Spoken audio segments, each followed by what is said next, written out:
All right, shalom, shalom, family, shalom, shalom, Shabbat shalom to all, and welcome back to the channel. Welcome back to the channel. As we can tell by the title today, West African Bantu, Ancient Near Eastern Connections is what we're going to be getting into today. Once we finished off the last video we did last week, the continuation of it would be this. So that's what we're going to just get into, just finish up the presentation that we were presenting last week concerning the Northern Kingdom and Southern Kingdom Israelites being within sub-Saharan Africa. All right, so we're gonna, of course, look into the DNA of these tribes and just show how they had an ancient presence in the Near East up until their migrations into sub-Saharan Africa. All right, and Shabbat Shalom to everybody in the chat. Shabbat Shalom to everybody that'll be tuning in later, and we're gonna get straight into it. I'm gonna go ahead and share my slide or my screen rather. And we're going to get into it. All right. Not wasting any time today. In the near future, I plan to bring out more videos concerning different topics, but we'll get to that at the end of the video. But of course, again, a topic for today: West African Bantu Near Eastern connections or affinity. All right. Questions, comments, throw them in the chat. So we're going to get into it today. So the first source we'll be looking at is Broken Timelines, Book 3, The Indo-Europeans and Harappians, all right? And we'll be looking at the BMAC culture for the first source. All right, so the BMAC culture is also known as the Oxus civilization. All right, so the Oxus civilization spanned the area of modern southern Turkmenistan, Uzbekistan, and Tajikistan between 2,400 years ago and 1,800 BCE, all right? So based on genetic analysis of the remains found in the civilization's cemeteries, there were a number of ethnic groups living in the area, including Middle Easterners, J1, J2, Indo-Europeans, R1, B, and R2, Caucasians, which they label as G and T, Dravidians, Haplogroup L, and also East Africans, E1B1A and E1B1B. So this is very important because around 2,400 BCE to 1,800 BCE, we see that we can find E1B1A markers within the BMAC culture or within the Oxus civilization, which is all the way in Turkmenistan. And this will be older than any of the remains found of E1B1A within Africa. All right. And even if we look in that area today, we can still see frequencies of E1B1A and even E1B1B in those populations. And if the sources coming from the left, YSTR haplotype diversity and mtDNA HVI sequence variation among major tribes of Charasada and Mardin districts. All right. And we can see frequencies of Y haplogroups found in 5 populations under study and Pathan populations in southern Afghanistan. We can see that we have E1B1A listed off within these populations of Pathan and southern Afghanistan. And we see with E1B1A and E1B1B, they represent 70 or 7% of the population in Pathan and southern Afghanistan. So that is very, very important, especially when dealing with the the consensus that we've always been in sub-Saharan Africa. And the only time we'll see people with our DNA outside of sub-Saharan Africa is because of the slave trade. But yet again, this could be an ancient link. So the next study, the genetic structure of Kuwati and Falaka Island populations, Y chromosome and mitochondrial DNA variation. It tells us that Haplogroup E is another Y chromosome haplogroup identified in the Arabian Peninsula. Haplogroup E is widely dispersed across the Middle East, Africa, and the Mediterranean basin. Previously, it had been hypothesized that the haplogroup E has Middle Eastern origins and was brought to Europe during the Neolithic expansion. All right, so it says, however, a recent study proposed that haplogroup E has an African origin since its basal lineages are found among African pygmies, and Bantu populations.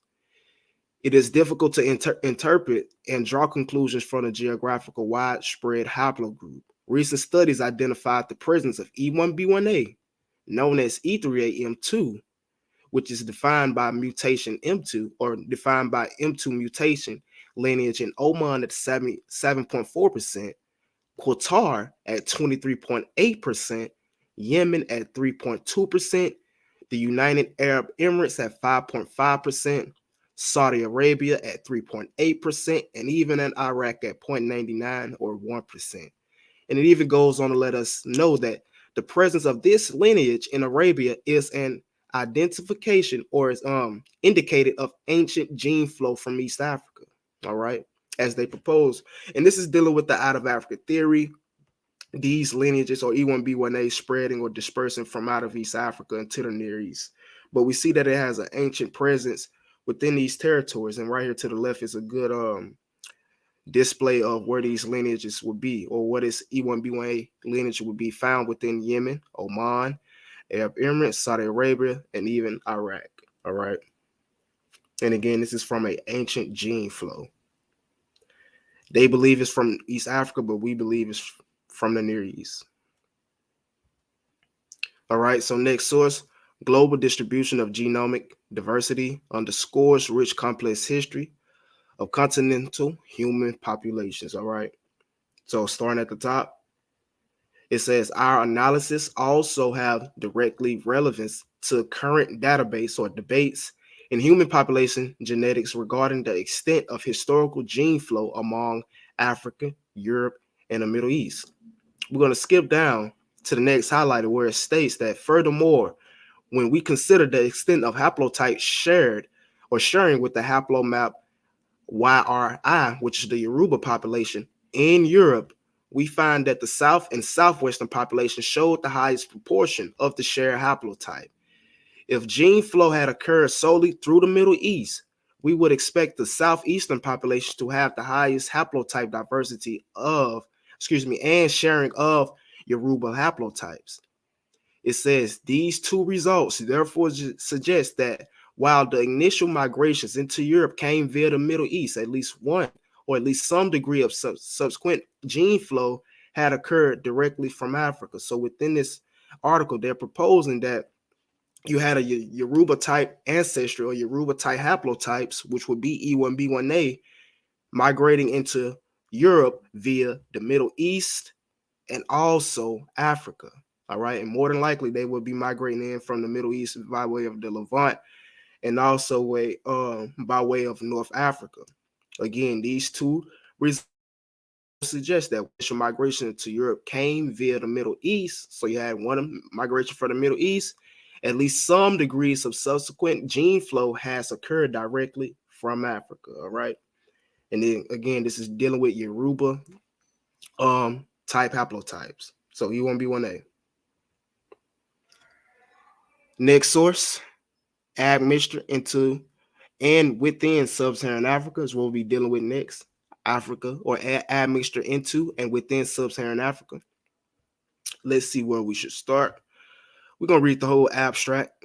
It says similarities between two individuals in the combination of genetic markers along with their chromosomes indicate shared ancestry and can be used to identify historical connections between different population groups due to admixture. We use a genome-wide haplotype-based analysis to characterize the structure of genetic diversity and gene flow in a collection of 48 sub-Saharan African groups. We showed that the coastal populations experienced an influx of Eurasian haplotypes over the last 7,000 years, and that the eastern southern Niger-Congo-speaking groups shared ancestry in Central West Africans as a result of population expansions. And we know that population expansion will be the Bantu. And it goes on to say, in fact, most sub-Saharan African populations share ancestry with groups from outside of their current geographical region as a result of gene flow within the last 4,000 years. All right, so it goes on to say our in-depth analysis provides insight into haplotype sharing across different ethno-linguistic groups and the recent movement of alleles into new environments, both of which are relevant to studies of genetic epidemiology. Continue. We're going to start at the second paragraph. where it says, as has been shown in the other regions of the world, the new analysis showed that all African populations are the result of historical admixture events.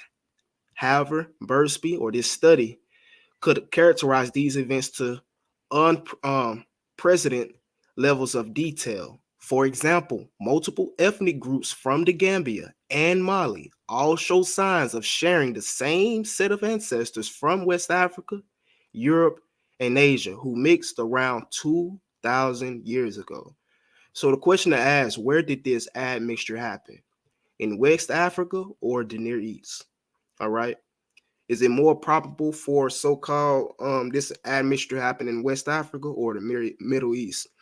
Especially when we know that E1B1A has an ancient presence in the Middle East, it will make more sense for this admixture to happen between so-called West Africans, Europeans, and Asians to happen in the Near East. It goes on to say that evidence of a migration of people from Central West Africa, known as the Bantu expansion, could also be detected and was shown to carry genes to the south and east. All right. It goes on to say an important next step would be to now look at the consequences of the observed gene flow and ask if it has contributed to the spreading beneficial of determinable mutations around Africa.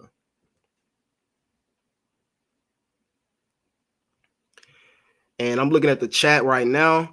And Brother Dorf L, I will answer your question by the time we wrap this up. That's a good question. I'm gonna wait to answer it.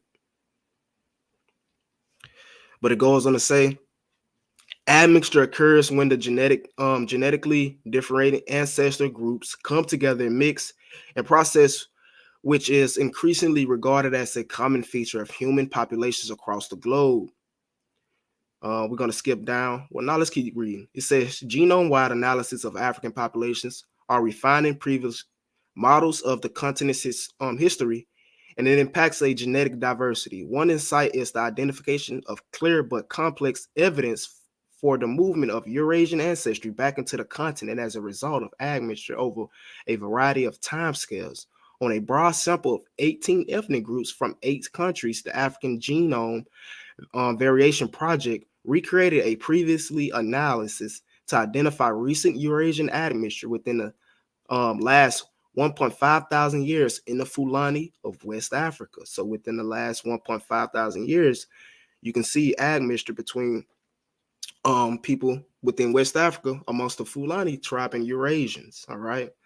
It goes on to say, and several East African groups from Kenya, older Eurasian admixture, which would be 2 to 5,000 years ago, in Ethiopian groups. And it goes on to say, consistent with previous studies of similar populations. And it's also probable that these East Africans, quote unquote, actually would have picked up that admixture in the Levant prior to migrations into East Africa. And then it goes on to say, and a novel signal of ancient Eurasian admixture is in the Yoruba of Central West Africa. And we know that this would definitely come from outside of Africa within the Levant, because the Yoruba DNA was used to find a commonality within all of the 8 Jewish groups. But it says comparisons of contemporary sub-Saharan African populations with the first ancient genome from within Africa, a 4.5 thousand year ago Ethiopian individual known as Mota provided additional support for limited migration of Eurasian ancestry back into Africa within the last 3,000 years. So even Mota was known to provide Eurasian admixture or Eurasian ancestry into East Africa, and he was E1B1A too. But let's continue to dig into that. Testing support for the northern and southern dispersal routes out of Africa, and analysis of Levantine and southern Arabian populations. All right. So based on the populations available in our data set, we chose Egyptians as representatives of NEA or Northeast African populations, and the Amaro from Ethiopia as representatives of the HOA populations or Horn of Africa populations. It says, since both of these populations are known to have significant non-African ancestry, all right? So both of these populations are known to have significant non-African ancestry, and we know these people are E markers. It goes on to say that we also conducted a set of F3 statistics comparisons using the Motaman genome from Mota Cave in Ethiopia as a Horn of African individual with minimal or non-African ancestry. So even again, Motaman, who is E1B1A2, has minimum or non-African ancestry. All right, so this man would be a quote-unquote Eurasian coming into Africa, as it just said in the last source, right here at the last sentence. All right. Again, Motaman genome from Mota Cave in Ethiopia as a Horn of Africa individual with minimum or no non-African ancestry. All right. It goes on to say, we find that most Levantine and Southern Arabian populations have low levels of the 4 sub-Saharan African ancestry, 1 to 6%. All right. The sub-Saharan African ancestry primarily originates from the West African and East African, but very low levels of the South African and Hadas are also represented or presented in some individuals. Supporting information, or you can find that in the study under the figure 2. It goes on to say that the Bedouin A and Yemen desert populations have the most sub-Saharan African of all the Levantine and Southern Arabian populations, 8 and 13% respectively. All right, so you have Bedouins and you have people in Yemen that actually have E1B1A, and that will come by way of their ancestors. And again, we know that will come by way of ancient migration routes throughout these places before these people made their way into Africa. It goes on to say, it is also notable that the Yemen desert population has more West African ancestry than East African ancestry, unlike most of the Levantine and other Southern Arabian populations. All right, so these Middle Eastern Semitic speaking populations have so-called E1B1A ancestors. All right. Okay, so it goes on to say, we're going to skip down right here. Some derivations or some deviations from the y to x or y equals x line can be correlated to the Levant populations having more sub-Saharan African ancestry than the Southern Arabian populations, or vice versa. For example, the Bedouin A have the most sub-Saharan African ancestry of the Levant populations, and we know the majority or the predominant haplogroup of Bedouin tribes is E1B1B, and we see them with E1B1A as well. All right. But it goes on to say right here to the right side of the page, we also found variable levels of European, South Asian, and Sub-Saharan African ancestry throughout the Levant and Southern Arabia. One notable population in Yemen desert population, we found that most individuals from the Hadramaut and Shabawa governance, as well as some of the Mara governance, have high levels of South Asian and Sub-Saharan African ancestry as well. All right. So we can see that you have a lot of E markers in this in the Near East today, or people with so-called E1B1A ancestry today within the Near East. And again, that would be attributed to ancient presence in the Near East. It was a mass migration of these peoples from the Near East into East Africa, West Africa, South Africa. So now we're about to look at this study right here, Paleocene, and North African genomes link Near Easterners and Sub-Saharan African human populations. All right. So we're going to read this from the top. It says, North Africa is a key region for understanding human history, but the genetic history of its people is largely unknown. Represent genomic data from 50,000-year-old modern humans from Morocco attributed to the Ibero-Mauritian culture. We find a genetic affinity with the Haplogroup Near Easterners, best represented by Levantine Natufians, suggesting a pre-agricultural connection between Africa and the Near East. All right, so this is what we have right here. That's a connection between Africa and the Near East, or North Africa and the Near East, and between the Natufians and these Ibero-Mauritian Tafaro individuals. All right.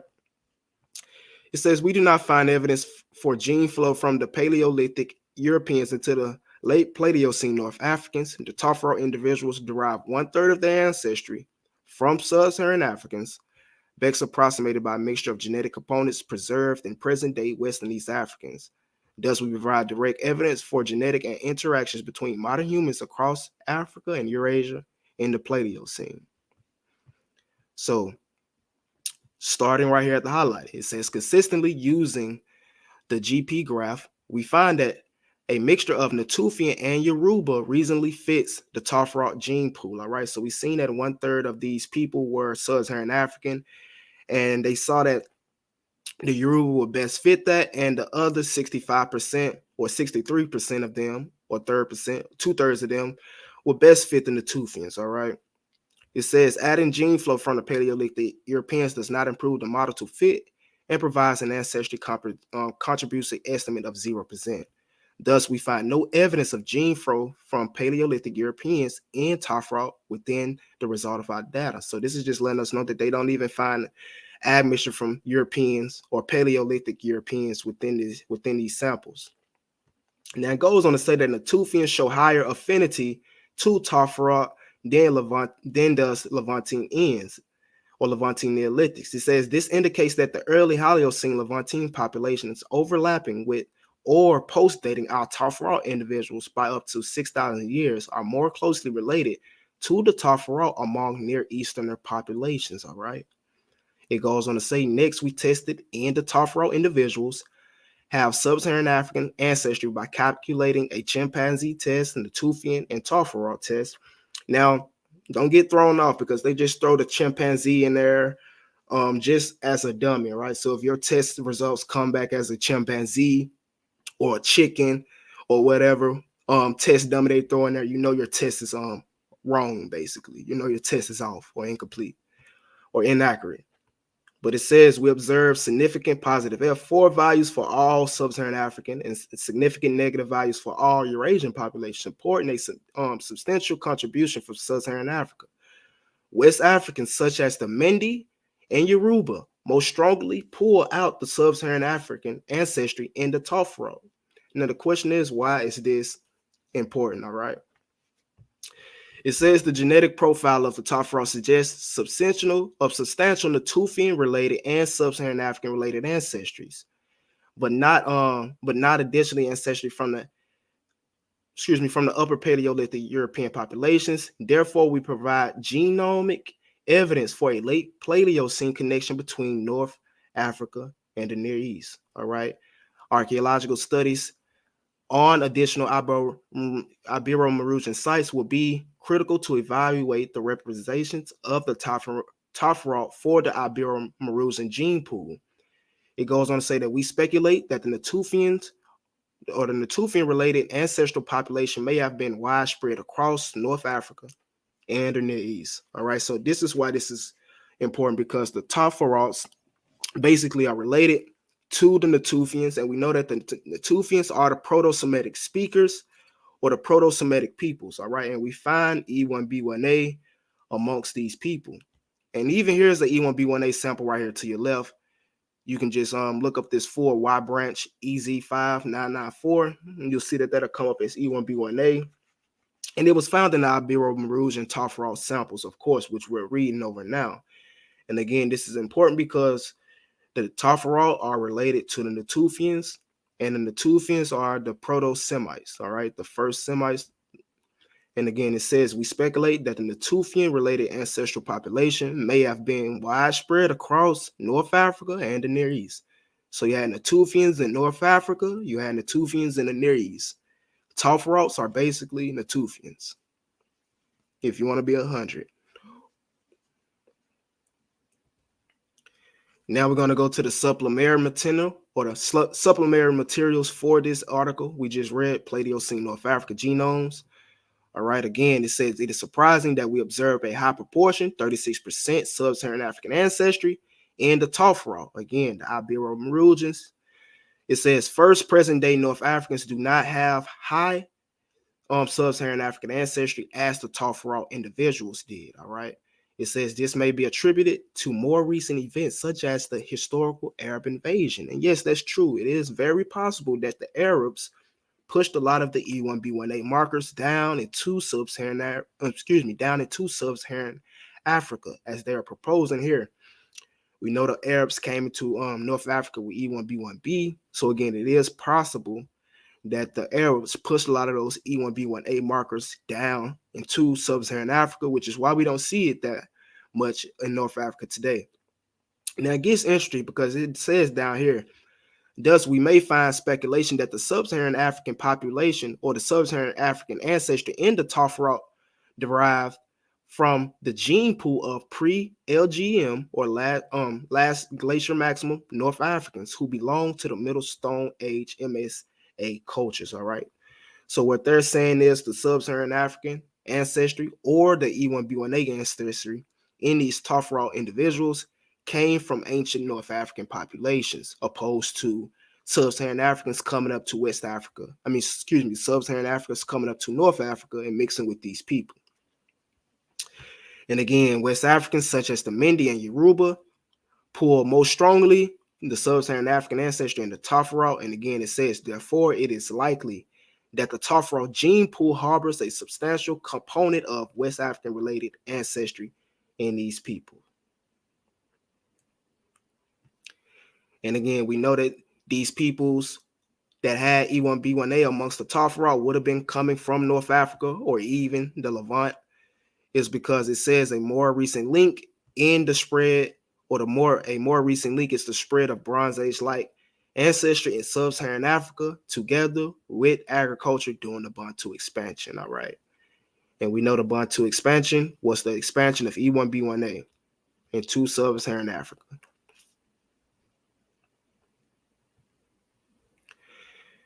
Again, into Africa, ancient skeleton sheds light on a reverse migration. The ancient African genome provides a reference for estimation what human DNA looked like on the continent shortly before Eurasians showed up. It also shines light on African genetic makeup before speakers of early Bantu languages spread from West Africa into central and southern regions around 3,000 years ago. The Bantu expansion reshaped Africa's population genetics and may have helped spread Eurasian gene variants throughout the continent. All right. So they helped spread Eurasian gene variants.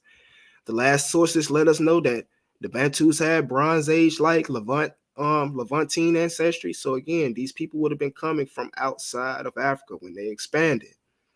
The Bantu expansion didn't happen until around 2,000-3,000 years ago, and that really lines up with the Assyrian exiles and even the Eldad, the Danite migrations. All right, prior to those events, you really don't see E1B1A in sub-Saharan Africa. And there's no genetic studies, proving that either, or showing E1B1A in sub-Saharan Africa, 2,000 years ago, 3,000 years ago, etc. Now, next source real quick, principal components, analysis of genetic data. We're going to read this from the very top. And again, Brother Dorville, I'm going to deal with your questions once we wrap up. But it says, expecting the non-African clusters more closely. However, we found that three outer or outlier populations that have distinct relations with sub-Saharan Africans, the Mozabites, a North African population that is well known to have received gene flow across the Sahara. And yes, the Mozabites are the Moabites. We brought that out before. But it says the Papans and the Melanesians.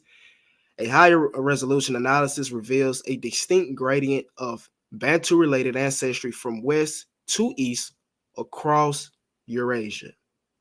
All right. So there was a distinct gradient of Bantu-related ancestry from west to east across Eurasia. All right. We know Eurasia is the Near East. And again, this is Bantu-related ancestry, meaning E1B1A was in these locations, east to west across Eurasia. It goes on to say an observation that sharply contradicts the theory that a single African migration gave rise to the entire non-African gene pool. One explanation for this is that after the initial southern migration route out of Africa, there was later Bantu-related gene flows into Europe and into the rest of Eurasia. All right, and again, that's dealing with the out of Africa theory. I propose that the Bantus are already outside of Africa and they would have migrated, or this Bantu-related gene flow into Europe would have came from Eurasia. And we know that the Bantus, are not quote unquote traditional Africans, and they came from outside the continent, because this source right here lets us know that the body of people made up from migrants from Arabia, the Middle East, and some from West Africa moved south to become today's Bantu people. All right. Again, migrants from Arabia, the Middle East, and West Africa moved south to become the Bantu people. All right. Who would these people be coming from Arabia and the Middle East, and even some from West Africa? All right. And this source is coming from Ritual Male Circumcision, A Brief History. One more time for the people in the back. This body of people made up of migrants from Arabia, the Middle East, and some from West Africa moved south to become the Bantu people, the predominant racial group in Southern Africa, composed of many tribes, each practicing ritual circumcision. We know that it would have came from the Levant with this culture of circumcision. All right.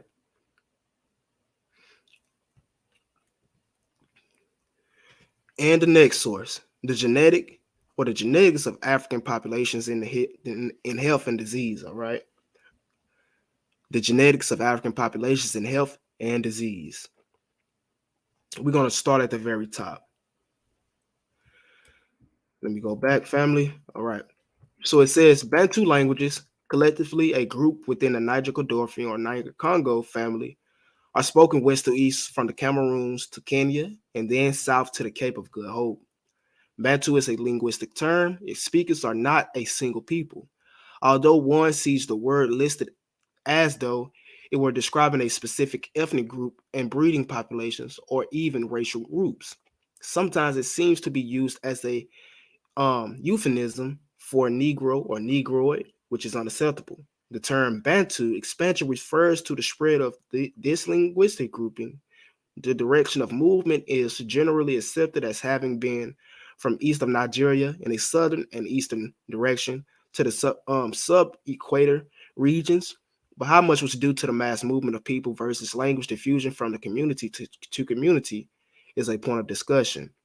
The PN2 V38 M2 bilytic lineage in part maps to the distribution of the family, as does haplotype 4, which in Africa and adjacent regions apparently marks the same clade. All right. So it says the spread of this family is frequently identified with the distribution of these variants in nearly a casual fashion.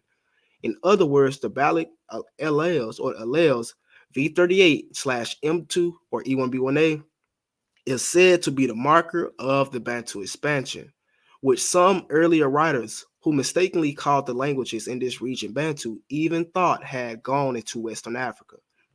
However, RFLP haplotype 4, which is V38 or M2, is found in high frequencies in Africa west of the Cameroons from Nigeria to the Atlantic, reaching a frequency of 80% in a sample from Senegal.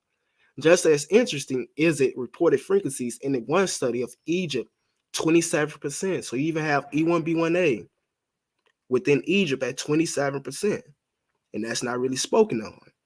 You have E1B1A in Nubia at 39%. That's really not spoken on either. All right. It goes on to say there are currently no Bantu speakers in these regions and no evidence that they expanded into these regions as settlers, although some ancestral Egyptians. Before I continue on, and it's also possible that, we know that Egyptian is a Semitic language, and these 27% of people who have E1B1A would be, considered Semitic because they are speaking Semitic languages as of now. All right, I just wanted to throw that out before we continue. But it says there are currently no Bantu speakers in these regions and no evidence that they expanded into the region as settlers, although some ancestral Egyptians may have had contact with earlier Niger-Congo and Nilo-Saharan speakers based on a likely loan words, especially as often conceived in any case cannot be used to explain M2 presence found in some studies of the Nile Valley populations. It goes on to say, and there is no need to invoke the overworn trope of the slave trade, which cannot explain everything. All right. So anytime you see E1B1A, in the Near East and these populations you don't expect to see it, you cannot just automatically go, to the slave trade as your explanation, because that is not always the truth. And a lot of times these samples or these people or these markers are in these locations from, ancient presence. But it said the Bantu expansion should not be considered as having been a mass movement of a single people, analogous to an Infakan or migrations of the Banu Halal. It says, however, there is a caveat. From a strictly biological point of view, it is important to note that M2 likely arose before any of the language families emerged, based on the standard estimates of the ages for the language families, and most certainly their branches. It is wrong to treat them, excuse me, it is wrong to treat them in effect as having a basal or casual relationship. All right, so it's wrong to treat M2 or E1B1A as if it has a basal or casual relationship with the Niger Congo languages. All right, because it doesn't. But it says this would also be true of Afro-Asiatic languages or Afro-Asiatic. It is worthwhile making the observation that the P2 marker or clade, sometimes called E1B1, which is ancestral to both the M2 and the 215/M35, is father to the male clades whose bearers are speakers of the three different languages of the macro families in Africa, with one of them being Afro-Asiatics. This is intriguing because the ancestral language of P2 father at the population level is not known. And that's actually incorrect, because we do know it, and there's actually a study out on it, and it's literally called, EP2, the implications of the origins of Afro-Asiatic languages. All right, so they're basically letting us know that EP2 or P2 spoke Afro-Asiatic languages. And, like it just said, EP2 is the father of E1B1A and E1B1B. But it says, what is a language that went extinct, or was it a language that went extinct with a subsequent sorting of languages into different families? Was there some sort of ancestral area, linguistic entity that does not fit current normative constructs, or was there an early Proto-African language family that led to the current language families? All right. Most Western linguists would say no to this last question at the time of this writing, at least to a simple notion of Pan-African ancestors, although this is worth exploring. However, for those historical linguists who believe in a larger grouping of ancestral language families can be reconstructed, a parsimonious answer would be that the P2 population spoke some fragment of the proto-world that remained in Africa after modern humans left. All right. This hypothetical proto-world fragment may have had some substructuring that explains some of the recovering similarities between different African families and those outside of Africa. It is generally hypothesized that all language phyla, like all human populations, are related, just to different degrees. Spaces does not permit a full discussion of this study, that we're not concerned with the language affirms this. For example, during the Underhill study, it stated that the V38, E1B1A, or E1B1A and E1B1B lineages was carried into the Near East from Africa in the Mesolithic. All right, so it goes on to say that it is far more likely that the pre-Proto-Semitic speakers went into the Near East at this time, where the Semitic languages have long since dominated. But the predominant haplotypes is most Semitic speaking populations are variants of V2 and V3, which is 6 and 7, which are equivalent to the FM89 lineages, which is really associated with the Japhetic lineages. The M89 lineages, those are your J, your T's, your K's, your Q's, things like that. And it says the most parsimonious explanation is that the ancestral Semitic was adopted by those bearing the haplotypes 6 or 7 and 8, rather. I'm sorry, 7 and 8. And it even goes into what the Most High was saying when he said that Japhet shall dwell in the tents of Shem.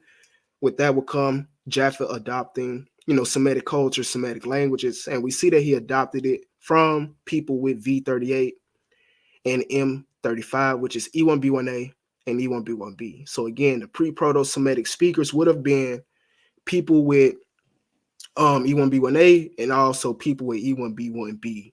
So the ancestors of Bantus, Yorubas, West Africans, etc. They would have been Afro-Asiatic Semitic speaking peoples. And even it goes on and lets us know, or if you're going to continue to read a few pages later, it says that many West African peoples actually have traditions of origins from the East. All right. They just let us know that, E1B1A was a part of the pre-Semitic speakers or the Proto-Semitic speakers. And now they're letting us know that, these descendants that live in West Africa, most of them have origins from the East or coming from the East. Some of these may reflect the influence of Islamic groups or migrations related to climatic or other events. All right.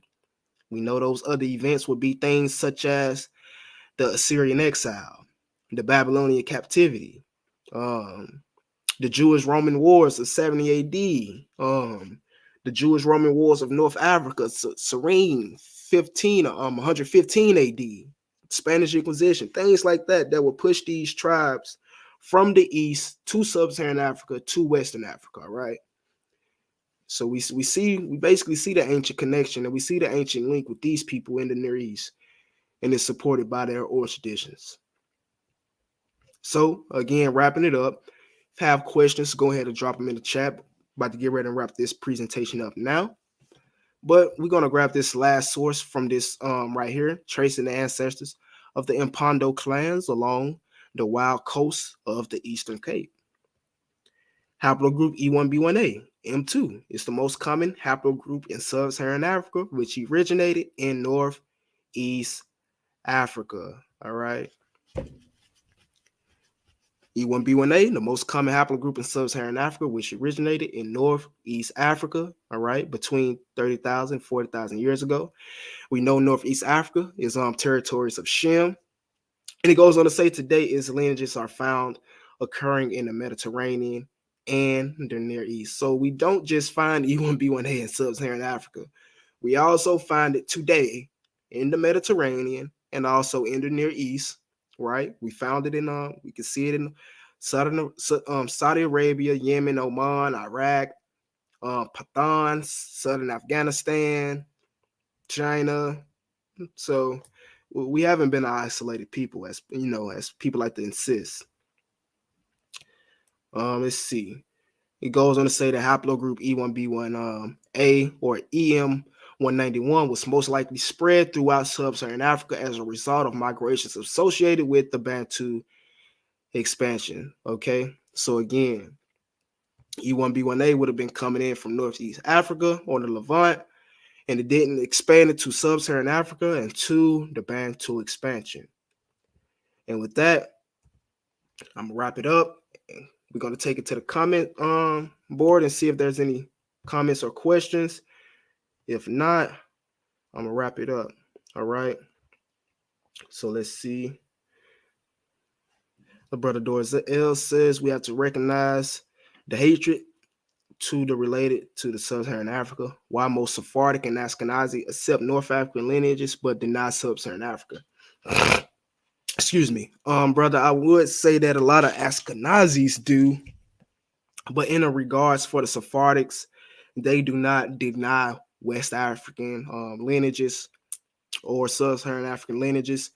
It was actually the Sephardic rabbinical court that actually said that, the people in Sub-Saharan Africa have Levant basin ties, or they have, these origins from the Levant with the Obadiah allowance. And even with that, a lot of Sephardic Jews were in West Africa, still are to this day.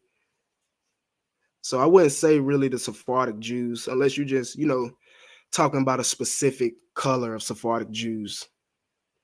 And those wouldn't be, the direct descendants of the Sephardic Jews anyways. But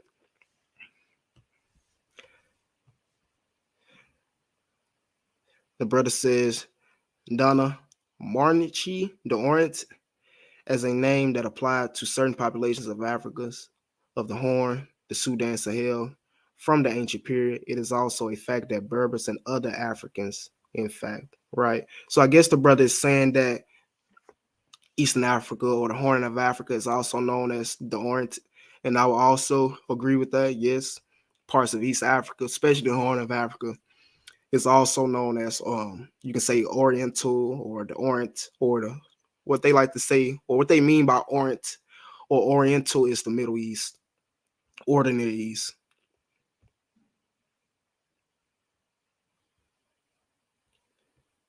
The brother says show a map of the Ibero-Mauritanians. Right, 1 second. Let me see if I can find a map of where they were situated.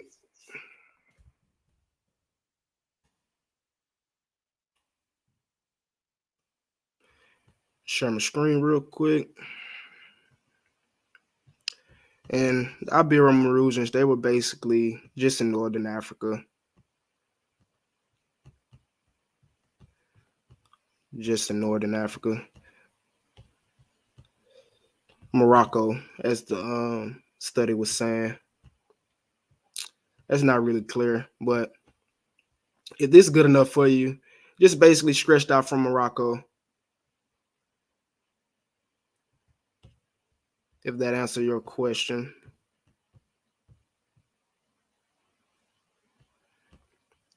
Shalom, brother. Shalom, brother. Thank you. Thank you. And if you all are not familiar with this brother's channel, you all are definitely missing out on a lot of key information. I'm telling you. Please make sure you go. Please make sure you go and follow this brother. Check out his work. Does great work concerning the tribes in Ghana, your Khan, and things like that. And it's really groundbreaking work. So again, go check out this brother if you are not familiar with his channel or with his ministries. The brother Dorf says sounds like a lot of exiles fleeing Catholicism, Inquisitions. Can you let me know what time frame you were talking about and what source you were talking about with the E clade? Oh, you asking what clade is E1A? Yeah, I'm not sure. Like the brother said, yeah, nobody really knows as of now. Nobody really knows as of now. All we can really say is that they were, or all we can really see is that they migrated, with later mutations or with later haplogroups like E1B1A and E1B1B. So it's possible that the ones we see today some of the people that didn't mutate basically, and it is a very rare haplogroup.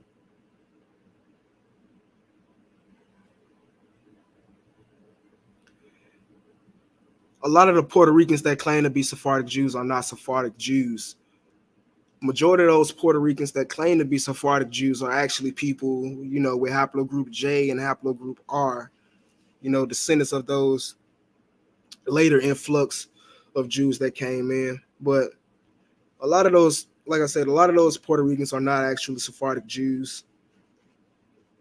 You know what I'm saying?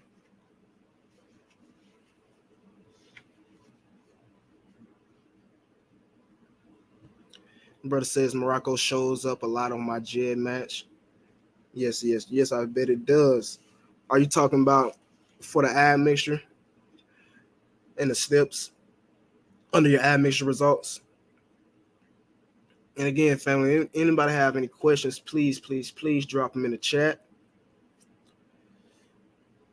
Bantu migrations max exiles of the Inquisition. And that's a little too late, brother. The Inquisition was, 400 years ago, 600, 500?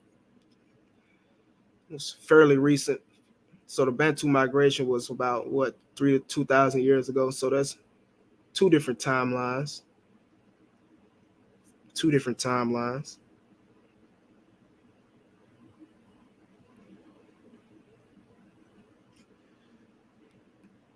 But I do have a lot of presentations that I've been working on. We're going to get into some more information. Well, basically, we're going to break down the history of the Jews and the with the Romans, 70 AD and all that stuff, because we hear a lot of people talk about how 70 AD, Jerusalem was sacked, Titus did this, Titus did that, and they just automatically skip to the point how Jews ended up in West Africa, as if they just left in 70 AD and fled or migrated directly to Western Africa. You know what I'm saying? That's not what happened.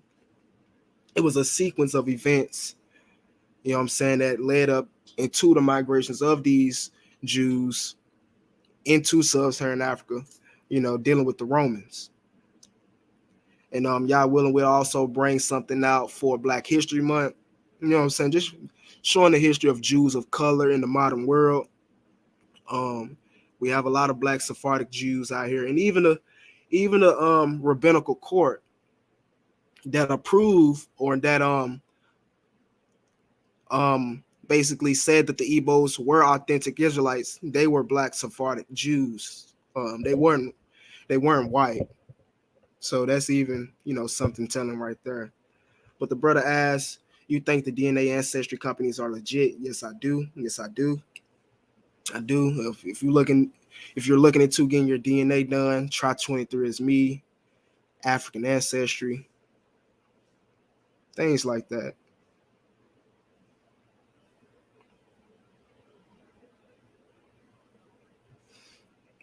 And the brother says, no, you have many inquisitions that occurred. Even Roman exiles was an inquisition.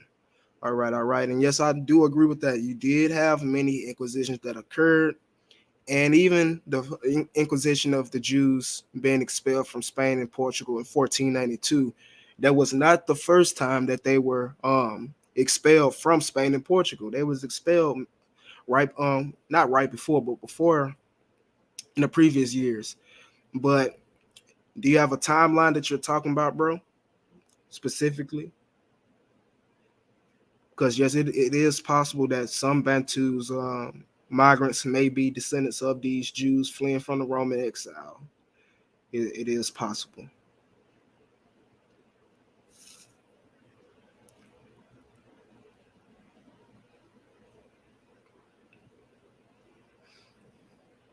Yep, yep. So again, family, stick around for about 1-2 more minutes. Wait for some more comments to come in. If there's not any, I'm gonna wrap it up.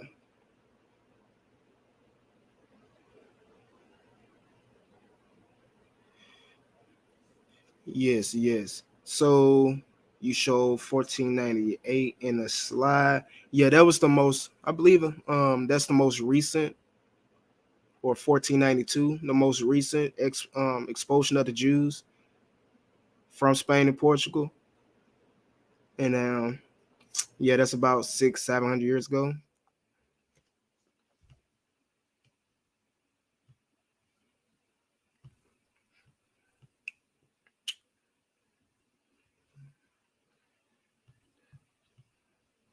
All right, all right. So I'm gonna get ready and wrap this up, family. I appreciate everybody that came in and watched today. Like I say, man, y'all willing, I'll be back sometime this week. I have a lot of presentations done. Just gotta find time to do it, family. Just try to find time to do it. So again, you all enjoy your Shabbat, and I'll see you next time. Shalom.